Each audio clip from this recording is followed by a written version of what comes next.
E nós estamos recebendo aqui nos estúdios o Fábio Medina Osório. Ele que é advogado, professor e ex-ministro da Advocacia Geral da União. Fábio Medina Osório, seja bem-vindo, obrigado pela sua participação aqui na Rádio CBN. Muito obrigado, satisfação é minha. Fábio, terminou agora a primeira palestra do evento, que foi justamente o ministro do Supremo Tribunal Federal, Luiz Roberto Barroso. O tema da palestra dele, era Conquistas Democráticas e Combate à Corrupção. Você estava conferindo, como é que você avalia a fala do ministro? A fala do ministro é bastante profunda sempre, como professor de Direito Constitucional que é. Nós nos conhecemos há muitos anos, somos amigos. O ministro é um estudioso da matéria, tem uma visão otimista, correta, dos avanços do Brasil na construção das suas instituições e também na direção de que as conquistas democráticas têm permitido um maior combate à corrupção. E isso também, de certo modo, pode surtir efeito na percepção de que haja, talvez, uma sensação de que tenha ocorrido uma potencial expansão da corrupção no país, porque os escândalos aumentam no noticiário dos grandes veículos de mídia, enfim, inclusive em âmbito internacional, e talvez explique a queda do país no ranking internacional de visibilidade da corrupção. Mas dentro dessa perspectiva, e eu também abordo isso da mesma maneira na minha obra Teoria da Improbidade, dentro de uma perspectiva de longo prazo, ou até médio prazo, é natural que o maior combate à corrupção traga essa percepção de curtíssimo prazo, de que aflorem os escândalos com a judicialização desses debates.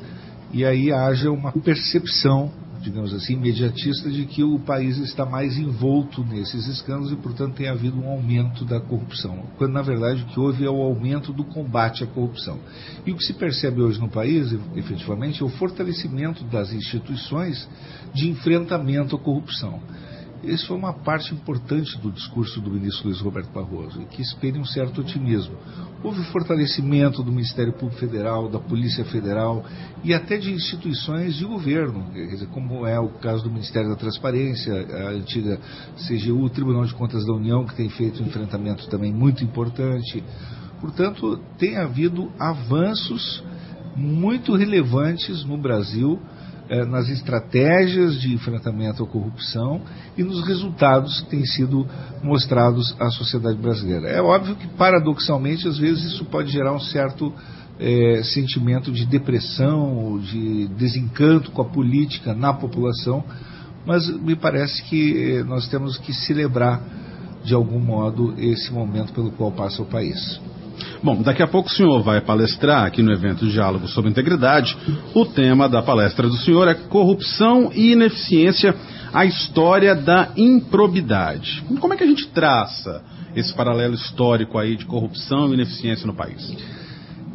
Na verdade, o conceito de improbidade é um pouco uma síntese. Improbidade trata de uma expressão que vem veiculada numa lei específica, Lei 8.429, que é uma lei que também combate a corrupção, mas não só isso, combate a má gestão pública no Brasil, Lei 8.429, 92. É um dos instrumentos possíveis que tem sido utilizado sobretudo pelo Ministério Público desde 1992, mas que na realidade é uma expressão que consta como parte dos chamados crimes de responsabilidade dos altos mandatários da nação desde a Constituição no Império, 1824, já responsabilizava os ministros do rei. E depois, desde a primeira Constituição da República, 1891. Então isso mostra, na verdade, essa expressão improbidade, ela mostra duas categorias distintas de ilícitos que eu procuro resgatar, que são os ilícitos dolosos e culposos. Ela abarca tanto a questão da corrupção, que é desonestidade, enfim, são vários tipos de desonestidades que cabem dentro dessa expressão que nós designamos como corrupção, e os ilícitos culposos, por exemplo, a inaptidão notória para o exercício de determinadas funções. E eu procuro mostrar aí como esses ilícitos, eles são muito correlacionados entre si. O ambiente da ineficiência, que é um grande problema no Brasil e muito pouco se fala sobre isso, quer dizer, a incompetência, a intolerável incompetência administrativa, ela causa prejuízos até maiores do que a própria corrupção. Quer dizer, o gestor desidioso, o gestor incompetente, aquele que é pródigo, aquele que não tem menor condição de governar um estado, um município, uma federação, enfim, um país, ele muitas vezes ele causa prejuízos gigantescos e que são pouco medidos atualmente. Mas para além disso, ele também cria o terreno fértil para a corrupção. Então isso tem já estudos comprovando que o ambiente de ineficiência sistêmica, ele cria uma desorganização de tal monta que ele fertiliza o terreno para a corrupção, e ele também causa prejuízos autônomos e facilita a impunidade. Portanto, há uma relação muito íntima entre ineficiência sistêmica, endêmica, e corrupção, por um lado. E por outro lado, os prejuízos advindos dessa ineficiência sistêmica são pouco medidos e costumam sair mais fácil pelo ralo da impunidade. Certo. Bom, nós estamos conversando aqui no programa CBN Cotidiano, especial diálogo sobre a integridade, com o advogado, professor e ex-ministro da Advocacia Geral da União, Fábio Medina Osório. E eu pergunto ao senhor a respeito das brechas da corrupção. O senhor tem visto uma evolução dos processos justamente para evitar que essas brechas aconteçam e realmente acabem ajudando essa corrupção a se expandir? Olha, eu acho que a principal evolução nos últimos anos tem surgido principalmente por, digamos, duas vertentes essenciais. Uma é o fortalecimento das instituições fiscalizadoras, que estão muito mais robustas, têm uma atuação muito mais intensa, né? E se multiplicaram. Então nós estamos falando aí de um espectro de instituições que atuavam timidamente, né? E hoje atuam com muito mais força. Tribunais de Contas, Ministério Público, polícias, Polícia Federal sobretudo, e atuam de modo integrado. Então, antigamente elas atuavam de modo fragmentado. E a outra é a expansão das tecnologias, quer dizer, a transparência com as novas tecnologias também acabou estreitando essas brechas para os processos de corrupção. Tudo ficou muito mais visível, mais transparente, mais vulnerável para as práticas corruptas.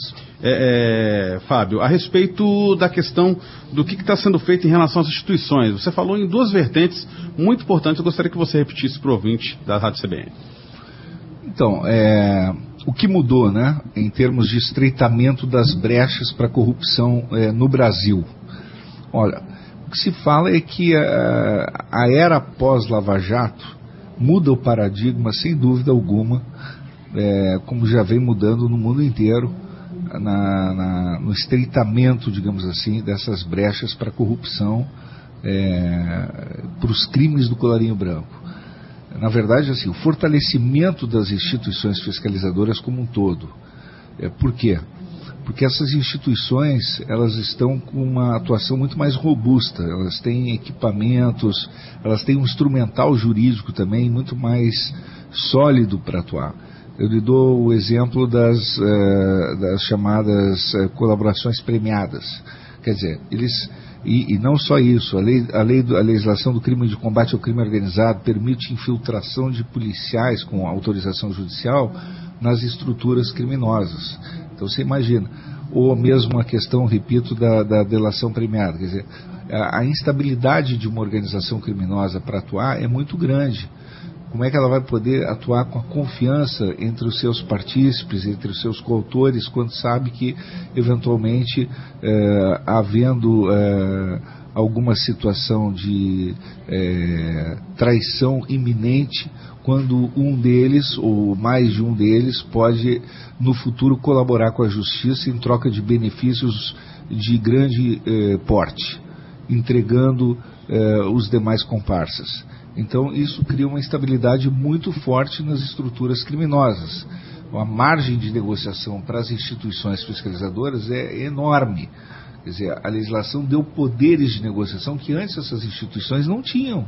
Elas não tinham capacidade de dialogar com criminosos. E tem mais, elas podem infiltrar agentes policiais nas próprias estruturas criminosas. Então elas dispõem de ferramentas que antigamente elas não dispunham. De outro lado, tem as novas tecnologias, elas servem o Estado. Você pode monitorar com drones, você pode, através de uma ordem judicial, infiltrar um vírus e monitorar equipamentos. Você não precisa entrar e aprender um computador, você pode infiltrar um vírus no computador e monitorar as comunicações das pessoas, ou mesmo um telefone celular, isso com uma ordem judicial. Então, as novas tecnologias também deixam muito vulneráveis essas organizações criminosas. Quer dizer, muitas vezes tem hackers trabalhando para as instituições fiscalizadoras. Então, houve essa redução dessas brechas de modo muito significativo a partir do momento que o Estado, chamado Estado policial, o Estado judicial, ele cresceu enormemente. E considerando também que o mundo global permitiu, quer dizer, a cooperação internacional de maneira muito significativa. Antigamente havia os paraísos fiscais, havia o sigilo bancário que era muito protegido. Hoje você tem uma cooperação internacional extremamente intensa. Todos os países cooperam, tem poucos países que têm dificuldade de cooperar ou tem alguns obstáculos mais burocráticos. Portugal, por exemplo, tem ainda um Estado mais burocratizado, demora um pouquinho mais para cooperar. Mas mesmo a Suíça hoje é um exemplo de cooperação. Antigamente era o paraíso do sigilo fiscal e bancário. O Uruguai também coopera, antigamente era outro tipo de país emblemático no paraíso fiscal. Então estão acabando no mundo inteiro os paraísos fiscais, você não tem mais. O sigilo bancário também. E por que isso? Por conta de combate ao narcotráfico, combate ao terrorismo. Isso vem desde 11 de setembro. Então a questão do terrorismo, principalmente no centro do combate ao terrorismo, você acabou reduzindo uma série de garantias dos investigados, dos acusados, mas que acabaram afetando também a questão do combate à corrupção. E a corrupção tornou-se um problema global, hoje não é mais um problema local. Você tem uma série de tratados internacionais, instrumentos transnacionais que obrigam os Estados-membros a aderirem. Então o Brasil, se quiser participar do comércio internacional, e praticamente todos os países, a partir da lei americana de 1977, os Estados Unidos passou a impor ou a estimular outros países a aderirem a esses pactos anticorrupção. Então, as leis anticorrupção no mundo inteiro são muito parecidas. Isso passou a ser uma exigência do comércio global. Então, veja, o Brasil tem legislações aqui que são parecidas com as legislações dos países civilizados. Então, isso tudo gerou um cerco, um fechamento para essas brechas sobre as quais nós estamos falando. Exigências de compliance das empresas, quer dizer, hoje você tem um mundo global, um mundo menor, em que as empresas querem investir nos países, e para investir a agenda econômica anda lado a lado com a agenda anticorrupção, ou seja, um país civilizado, um país que quer crescer economicamente, que quer se tornar um país desenvolvido e civilizado e quer ser percebido como tal nesse mundo, nesse ambiente global. Ele tem que ser um país sustentável economicamente, tem que ter um ambiente econômico, mas tem que ter um ambiente também compromissado com o combate à corrupção e com a questão da eficiência. Por isso que eu digo, a questão da eficiência está ligada a práticas honestas, porque não adianta você querer passar a ideia de que é um país honesto ou com práticas corretas se você é um país ineficiente. Você vai ser um país eficiente, desburocratizado e um país que tenha instituições com credibilidade e idoneidade. Certo. E aí, eu até volto numa questão que o senhor abordou, justamente que à medida em que os processos dos criminosos corruptos avançam, né, porque eles criam também sempre novas formas de burlar as regras, o combate à corrupção também evolui, né, também se renova. Se renova, porque antigamente se dizia o seguinte: o crime organizado está sempre na frente do Estado organizado, né? Mas o que se viu aqui no Brasil, o que está se observando hoje no mundo inteiro, não é exatamente isso. Quer dizer, o Estado está muito na frente, né? O que você tem é uma corrupção, às vezes, por dentro do Estado, ou às vezes o crime organizado que serve ao aparato estatal, ou mesmo para financiar projetos de poder político, como aliás se tentou fazer aqui no Brasil. Esse sim é um crime muito perigoso, porque ele está muito associado ao próprio poder político. Então, às vezes, ele ganha um grau de refinamento, de sofisticação elevadíssimo, né? E porque ele também se vale de altas tecnologias, enfim, se vale do aparato estatal, né? Porque o projeto dele é uma tomada de poder. Então, aí realmente tem um enfrentamento mais sofisticado. É evidente que digamos assim, um aperfeiçoamento permanente que tem que tomar muito cuidado, principalmente com essa infiltração do crime organizado no aparato público. E nós tivemos isso aqui no Brasil. Tivemos isso agora muito recentemente, em que houve a deposição de uma ex-presidente da República, houve um processo de impeachment, em que nós vimos um partido político tomando o aparato estatal, não é?